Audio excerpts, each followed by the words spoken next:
আসসালামু আলাইকুম ওয়া রাহমাতুল্লাহি ওয়া বারাকাতুহু। এই পর্বে আমাদের আলোচনা সূরা আল কাসাস। এটি কুরআনুল কারীমের 28তম সূরা। এই সূরায় 9টি রুকু আছে। আমরা ধারাবাহিক আলোচনা করার চেষ্টা করব ইনশাআল্লাহ। এই পর্বে প্রথম রুকুর আলোচনা। আলহামদুলিল্লাহ ওয়াসসালাতু ওয়াসসালাম আলা রাসূলিল্লাহ ওয়া আলা আলিহি ওয়া সাহবিহি আজমাইন, আম্মা বাদ। আউযু বিল্লাহি মিনাশ শাইতানির রাজিম। বিসমিল্লাহির রহমানির রহিম। রাব্বি ইশরাহ লি সাদরি ওয়া ইয়াসসির লি আমরি ওয়াহলুল উকদাতাম মিন লিসানি ইয়াফকাহু কাওলি। বিসমিল্লাহির রহমানির রহিম। তাসিন মিম। সূরার শুরুতে হুরুফে মুকাত্তাআত দিয়ে শুরু। তিনটি বিচ্ছিন্ন হরফ ত, সিন, মিম। তিলকা আয়াতুল কিতাবিল মুবিন। এগুলো সুস্পষ্ট কিতাবের আয়াত। বলেন নাতলু আলাইকা, আপনার নিকট তেলাওয়াত করেছি মিন নাবাইম মূসা, নবী মূসার বৃত্তান্ত, ও ফেরাউনের বৃত্তান্ত, বিল হাক্কি যথাযথভাবে, লি কওমি ইউমিনুন এমন সম্প্রদায়ের জন্য যারা ঈমান আনে। অর্থাৎ এই ঘটনাগুলো থেকে শিক্ষা নিয়ে তারা তাদের ঈমানকে মজবুত করবে। ইন্না ফিরআউনা, নিশ্চয়ই ফিরআউন, আলা ফিল আরদি, সে উদ্ধত হয়েছে, অহংকারী হয়ে উঠেছিল তার দেশে অর্থাৎ মিশরে। ওয়াজআলা আহলাহা শিআআন, এবং বিভক্ত করেছিল এই ফেরাউন তার দেশের অধিবাসীদেরকে বিভিন্ন দলে বিভক্ত করে রেখেছিল। তাদের একটি শ্রেণীকে দুর্বল করে রেখেছে। ইয়াস্তাদঈফু তাইফাতুম মিনহুম, তাদের মধ্য থেকে একটি দলকে সে দুর্বল করে রেখেছিল। তাদের পুত্রদেরকে সে হত্যা করত। ইউযাব্বিহু আবনাআহুম, জবাই করত, হত্যা করত মিশরের এই কওমের পুত্র সন্তানদেরকে, আর নারীদেরকে জীবিত রাখত।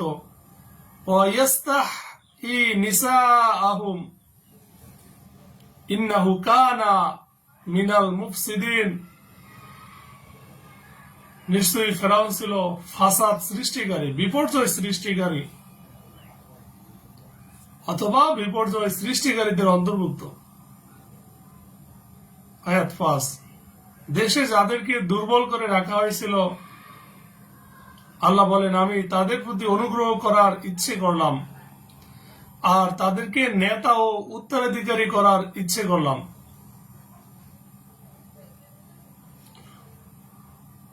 ওয়ানুরিদু আন নামুন্না, এবং আমরা চাই যে আমরা অনুগ্রহ করব আলাল্লাযীনা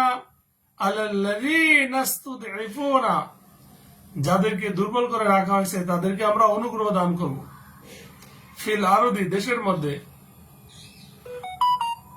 ওয়ানাজআলাহুম, এবং আমরা তাদেরকে করব আইম্মাতাও ওয়ানাজআলাহুমুল ওয়ারিসিন, তাদেরকে আমরা নেতা বানাবো এবং উত্তরাধিকারী করার ইচ্ছে করলাম। আর ইচ্ছে করলাম তাদেরকে দেশে প্রতিষ্ঠিত করতে। ওয়ানুমাক্কিনা লাহুম ফিল আরদি, অর্থাৎ আমরা ইচ্ছে করলাম তাদেরকে ক্ষমতাসীন করার, দেশে প্রতিষ্ঠিত করার। আর ফেরাউন, হামান ও তাদের সৈন্যবাহিনীকে দেখিয়ে দিতে যে তারা তাদের অর্থাৎ মুসার সম্প্রদায়ের থেকে আশঙ্কা করত। অনুরিয়া ফিরআউনা ওয়া হামানা ওয়া জুনুদাহুমা মিনহুম মা কানু ইয়াহজারুন। আয়াত 7 আল্লাহ বলেন, আমি নবী মুসার মায়ের প্রতি ওহী করলাম যে তাকে স্তন্যপান করাতে থাকো। যখন তুমি তার সম্পর্কে আশঙ্কা করবে তখন তুমি তাকে দরিয়ায় নিক্ষেপ করবে, আর তুমি ভয় করবে না, দুঃখ করবে না। আমি তাকে অবশ্যই তোমার কাছে ফিরিয়ে দেব আর তাকে রাসূলদের একজন করব। আল্লাহ বলেন, ওয়া আওহাইনা ইলা উম্মা মূসা, আর আমরা মুসার মায়ের প্রতি ওহী করলাম আন আরদিহি, যে তাকে দুধ পান করাও। ফাইদা খিফতি আলাইহি, অতঃপর যখন তার সম্পর্কে তুমি আশঙ্কা করবে, ফালকিহি ফিল ইয়াম্মি, তখন তাকে সাগরের মধ্যে ফেলে দাও, ভাসিয়ে দাও। ওয়ালা তাখাফি, আর ভয় করো না। ওয়ালা তাহজানি, আর দুশ্চিন্তাও করো না। ইন্না রাদ্দুহু ইলাইকি, নিশ্চয়ই আমরা তাকে তোমার কাছে ফিরিয়ে দেব। ওয়াজাইলুহু মিনাল মুরসালিন, আর আমরা তাকে করব রাসূলদের অন্তর্ভুক্ত। সুবহানাল্লাহ। অতঃপর ফিরআউনের লোকজন তাকে উঠিয়ে নিল যাতে সে তাদের জন্য শত্রু হতে ও দুঃখের কারণ হতে পারে। ফিরআউন, হামান ও তাদের বাহিনীর লোকেরা তো ছিল অপরাধী। আল্লাহ বলেন, ফাউল তাকাতাহু, অতঃপর তাকে তুলে নিল আলু ফিরআউনা, ফিরআউনের পরিবার, লিয়াকুনা লাহুম, যেন সে হয় তাদের জন্য আদুয়ান, শত্রু, ও হাজানান, ও দুশ্চিন্তার কারণ।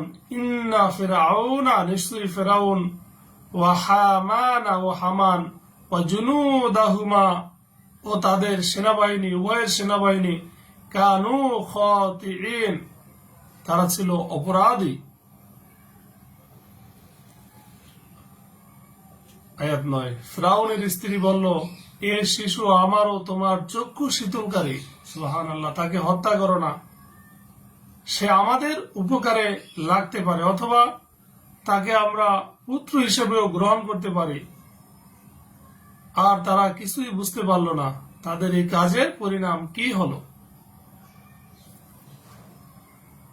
অকালাতিন, এবং বলল, উমরাতু ফিরআউন, ফিরআউনের স্ত্রী, কুররাতু আইনে, এই বালক আমাদের নয়নের প্রশান্তি, লি, আমার জন্যও, ওয়ালাকা লা তাকতুলুহু, আর তাকে তো আমার জন্য, তোমার জন্য এটা নয়নের প্রশান্তি। লা তাকতুলুহু, অতএব তাকে হত্যা করো না। আসা আইয়ানফাআনা, হয়তো সে আমাদের উপকারে আসবে। আও নাত্তাখিযাহু, অথবা তাকে আমরা গ্রহণ করব ওয়ালাদান, পুত্র সন্তান হিসেবে। ওয়াহুম লা ইয়াশউরুন, অথচ তারা এর পরিণাম টেরও পায়নি। আয়াত 10, মুসার মায়ের অন্তর বিচলিত হয়ে উঠল। সে তো তার পরিচয় প্রকাশ করেই ফেলত যদি না, আল্লাহ বলেন, আমি তার চিত্তকে দৃঢ় করতাম যাতে সে আস্থাশীল হয়। ওয়াসবাহা ফুয়াদু উম্মু মূসা, আর মুসার মায়ের অন্তর ফারিগন বিচলিত হয়ে পড়ল, ইনকানাত নিশ্চয়ই সে উপক্রম হয়েছিল যে লা তুবদি অবশ্যই সে প্রকাশ করবে বিহি সে সম্পর্কে, লাউলা আর রবাতনা যদি আমরা দৃঢ় না করতাম আলা কলবিহা তার অন্তরের উপর, লিতাকুনা মিনাল মুমিনিন অর্থাৎ যদি না সে মুমিন না হতো, আস্থাশীল না হতো। এটা আল্লাহ তাআলার অনুগ্রহের কারণে তাকে ধৈর্য দেওয়া হয়েছে। নবী মুসার মা মুসার বোনকে বলল তার পেছনে পেছনে যাও। সে দূর থেকে তাকে দেখছিল কিন্তু তারা টের পায়নি। অকালাত লিউখতিহি আর তার মা বলল মুসার বোনের উদ্দেশ্যে যে কুসিহি তার পেছনে পেছনে যাও। ফাবা সুরাত তাই সে দেখে যেতে লাগলো বিহি তার প্রতি, আং জুনুবি দূর থেকে সে লক্ষ্য করতে করতে গেল, অহুম লা ইয়াশউরুন অথচ তারা টের পেল না। আল্লাহ বলেন আগে থেকে আমি তাকে ধাত্রী স্তন্যপান করা থেকে বিরত রেখেছিলাম। মুসার বোন বলল, আমি কি তোমাদেরকে এমন একটা পরিবারের খোঁজ দেব যারা তাকে তোমাদের পক্ষে লালন পালন করবে আর তারা হবে তার হিতাকাঙ্ক্ষী। ওয়াহারামনা আলাইহিল মারাদিআ আল্লাহ বলেন আমরা হারাম করে দিয়েছি তার উপর স্তন্য দানকারিনীদেরকে, অর্থাৎ অন্যান্য যে সকল স্তন্য দানকারী ছিল, দুধ মা ছিল, তাদেরকে হারাম করে দিয়েছে তাদের দুধ পান করা। মিন ক্বাবলু ইতিপূর্বে।